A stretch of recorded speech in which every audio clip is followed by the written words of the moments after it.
Tiny Footprint is a collaborative board game for 1 to 6 players about living sustainably. You play as a household trying to reduce your carbon emissions down to 2 tons per year, which is a climate target we need to meet to reduce the increase in global warming. If you manage to reduce your emissions to 2 tons before the game ends, you've won. So you play together against the game. Either you all win or you all lose. This is how you play the game. Start by placing the emission markers on the starting point for each emission category. That will give you a starting emission of 14 tons per person.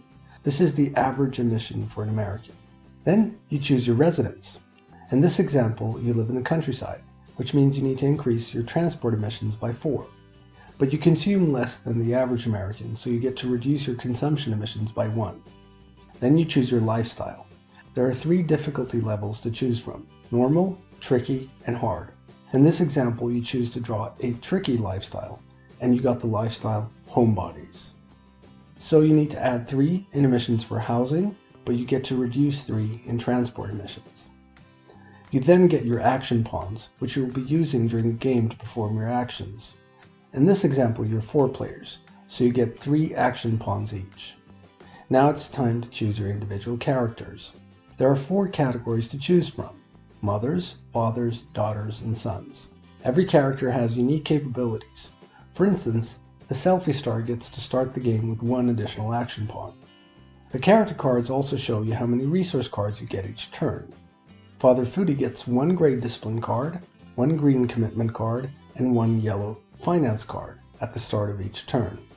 All players draw resource cards according to their character cards.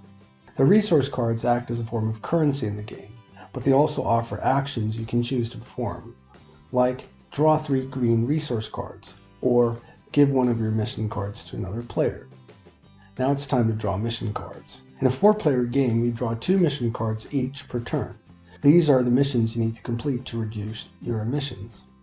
The mission Drink Tap Water requires you to pay 1 gray resource card to complete the mission.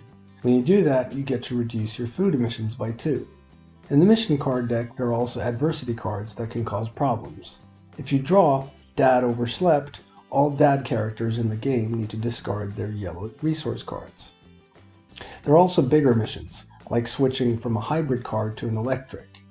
Larger missions have a red die on the card. This means it's a die mission, and you need to roll a die to successfully complete the mission. You can improve your chances to complete these missions by playing support cards, like Fortitude, which means you get to add +2 to your die roll. But before you roll the die, you have to pull an encouragement or resistance card. These cards represent internal and external factors that make it easier or harder to live sustainably. They give a negative or positive effect on your die roll, and they also have other effects. Now the game is set up and you're ready to play.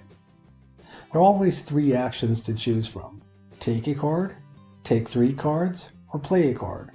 The actions always cost 1 action pawn, except take 3 cards, which cost 2 action pawns. The super supporter starts. He decides to complete the mission buy local, so he needs to discard a green card to pay for the mission. He then places an action pawn on the space, play a card. He then reduces the food emissions by 2. It's now Mellow Mom's turn. She wants to help her co-players, and chooses to play the resource card, Assistance. She places an action pawn on the space, play a card, and can then give 2 white action pawns to a co-player. She gives them to the super supporter and then discards the assistance card. White action pawns can be used as actions just like regular action pawns, but with one difference: they go back to the bank at the end of the turn rather than to the player.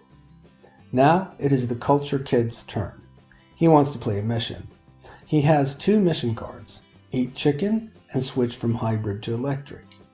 He would like to complete the electric car mission, but he does not have any yellow resource cards, and furthermore, the mission has a prerequisite, which has not yet been met. To play this mission, your transport emissions must be 38 or lower, and since this household is currently at 15 transport emissions, they cannot play this mission at the moment.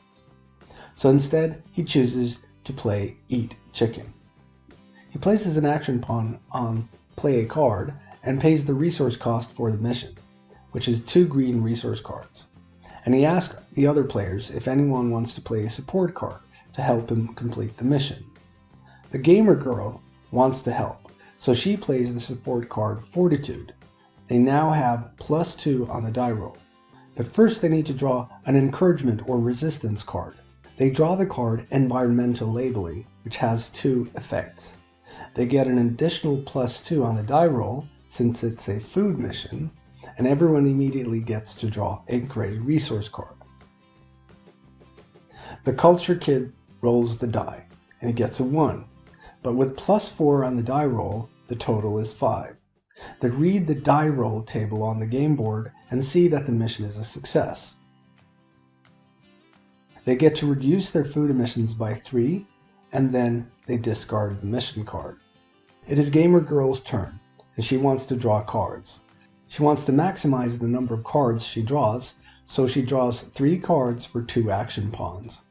She places the action pawns and draws 1 resource card of each color. She could have drawn any combination of cards, including mission cards. When you manage to reduce in a mission category 2 or past the numbers marked in blue, you get to place a household pawn on the household pawn area on the board. These are like regular action pawns, but belong to the household, and you need to collectively agree how to use them. When everyone has used up their action pawns, the turn is over. You then collect the used action pawns, you take new resource cards and new mission cards, and then finally you move the turn marker. You continue like this until the end of round 5 when the game ends. If you've reached 0 in all the mission categories before the end of the game, you've won the game.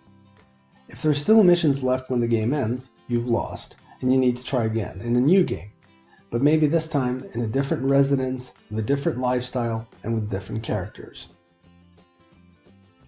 And that is how you play Tiny Footprint.